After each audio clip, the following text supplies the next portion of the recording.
우리가 다윗의 생애를 공부하면 할수록 왜 다윗이 하나님의 마음에 합한 사람, 하나님의 마음에 쏙 드는 사람이 될 수밖에 없었나 하는 것들을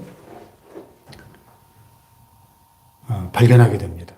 물론 하나님의 사랑은 무조건적이고 일방적인 참 한이 없는 사랑이시고 모든 사람을 사랑하시지만은 특별히 하나님의 사랑과 은총을 받을 수밖에 없는 우리 인간 편에서의 그런 요소들, 자질들을 보게 되는 거죠.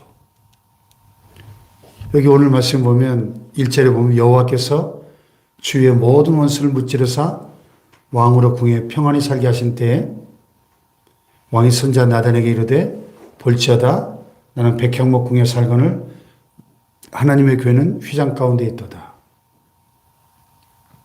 무슨 얘기죠? 자, 드디어 다윗이 꿈을 성취하고 이스라엘 통일 왕국의 2대 왕이 되고 이제 주변에 블레셋을 포함한 모든 원수들, 끊임없이 이스라엘을 괴롭혀왔던 그 주변에 그 이방 민족들을 막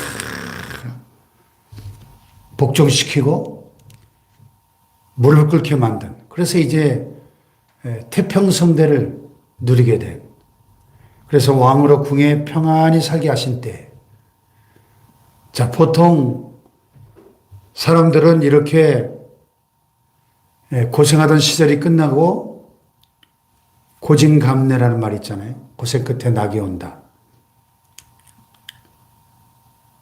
등 따스고 배불러지면 많은 경우에, 늘 그런 건 아니지만 많은 경우에 변질되고 타락하기가 쉽거든요. 자기 한 몸 잘 먹고 잘 살고 자신의 그 쾌락을 추구하고 변질되기가 쉬워요. 그런데 다윗은 이때 어떤 생활을 하게 됩니까? 선자 나단을 불러가지고 볼지어다 나는 백향목 궁에 사는데 하나님의 교회는, 언약교회는 휘장 가운데 있도다.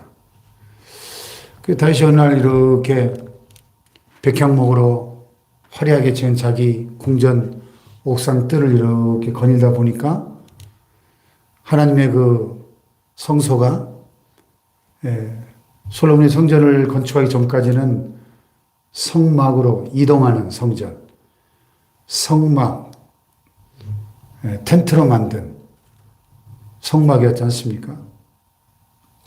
그 하나님의 성막이 바람이 부니까 펄럭였겠죠.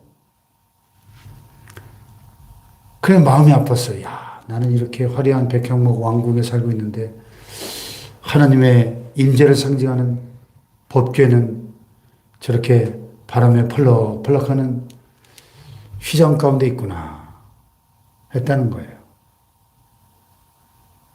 그래서 하나님을 위한 집을, 성전을 내가 짓고 싶다 하는 마음을 나단 선지자에게 전한 거예요.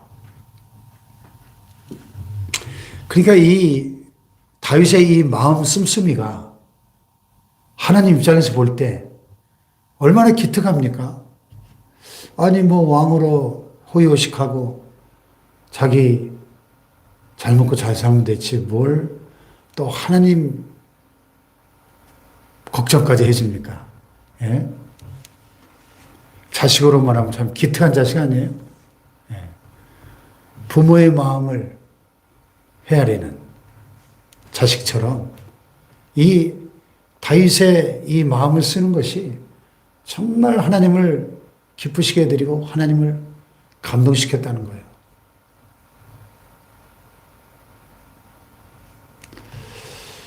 그래서 하나님이 얼마나 감동을 받으셨는지 이 다윗의 마음을 기쁘게 받으시고 영원한 왕조를 세우시겠다는 언약을 하십니다.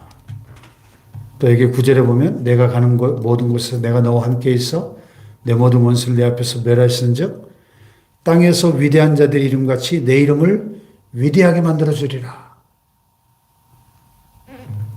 다윗이라는 이름을 모르는 사람이 없죠. 전 세계 어디 가나 다윗 그럼 모르는 사람이 없어요. 정말 위대하게 됐죠. 예. 그 영어식 이름에 가장 흔한 남자 이름 중에 하나가 데이빗. 데이빗이 바로 다윗 아니에요? 데이빗. 미국 사람들 그 성경 인물들의 이름 가지고 이름 많이 짓는데 뭐 에이브라햄, 아브라함, 제이콥, 야곱, 아이작, 이삭, 조셉, 요셉처럼 이 데이빗이라는 이름 참 흔한데 이 다윗 그 이름이 얼마나 위대해졌어요. 네. 그래서 우리가 신약성경을 딱 펼치면 마태복음 1장 1절이 어떻게 시작돼요? 아브라함과 다윗의 자손 예수 그리스도의 계보라. 온 인류를 죄에서 구원하실 메시아 예수 그리스도의 족보에 딱 첫머리에 등장하는 이름이 될 정도로 구약의 가장 위대한 믿음의 조상 아브라함과 쌍벽을 이루는 아브라함과 다윗의 자손 예수 그리스도의 계보라. 메시아의 육신의 조상이 되는 엄청난 영예를 누리게 되었다 하는 것입니다. 할렐루야. 왜? 하나님의 마음을 감동시키고 기쁘시게 해드리니까. 예. 오늘 저와 여러분이 정말 이 다윗처럼 하나님의 마음을 헤아리고 하나님의 마음을 기쁘시게 해드리는 그런 마음 씀씀이만 있다면 뭐 우리가 꼭 하나님을 위해서 막 거창한 먼 업적을 이루어서가 아니라 정말 하나님의 마음과 내 마음이 딱 통하기만 하면 내 뜻을 다 이루리라. 하나님 그랬잖아요.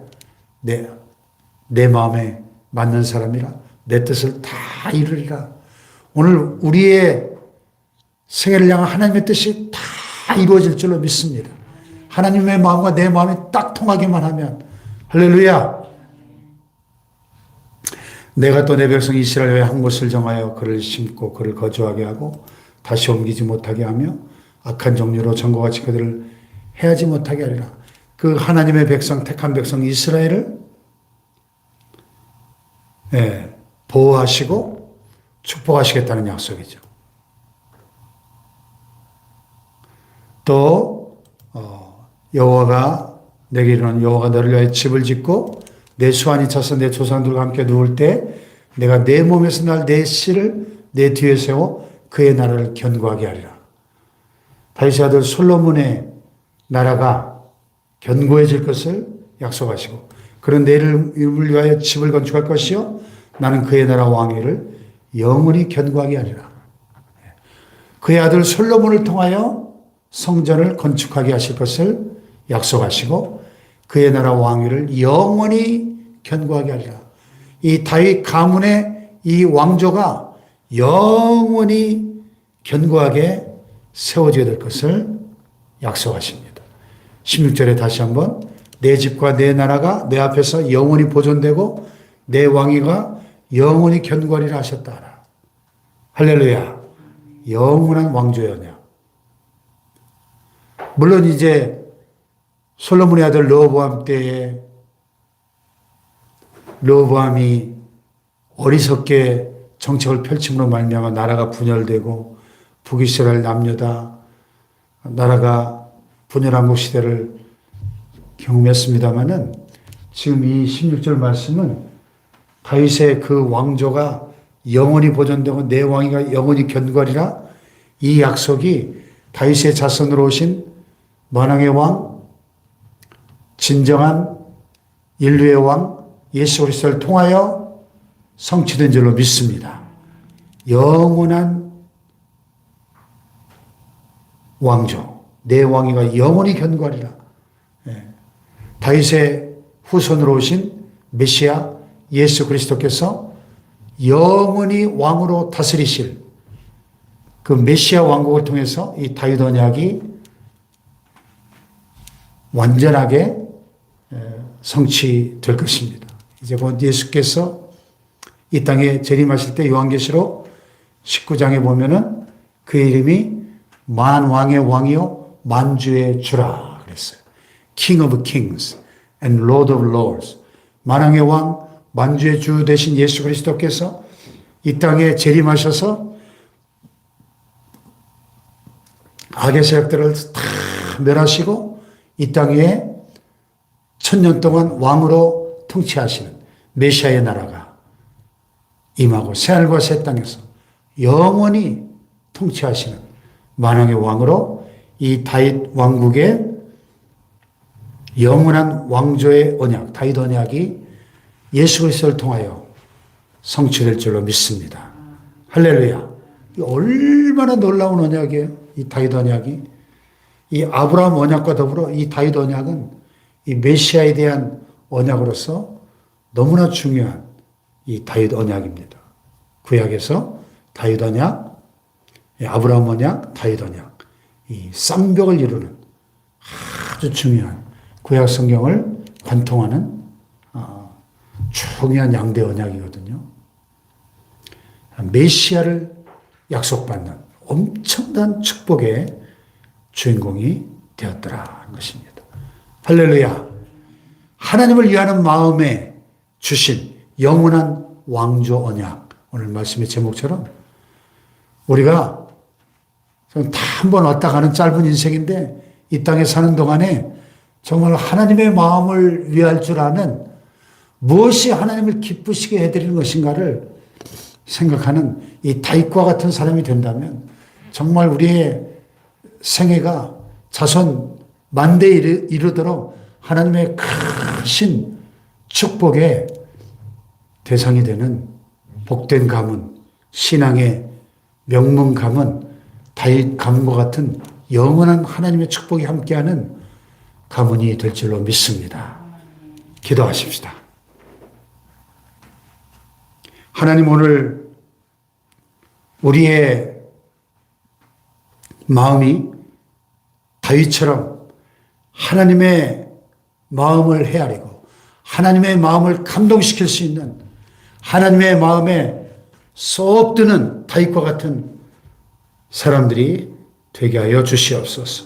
그래서 우리를 통하여 하나님의 뜻이 다 이루어지게 하시고 하나님의 큰 축복의 역사가 우리의 삶과 우리의 가정과 교회와 자손 대대로 하나님의 축복의 역사가 함께하게 하여 주옵소서.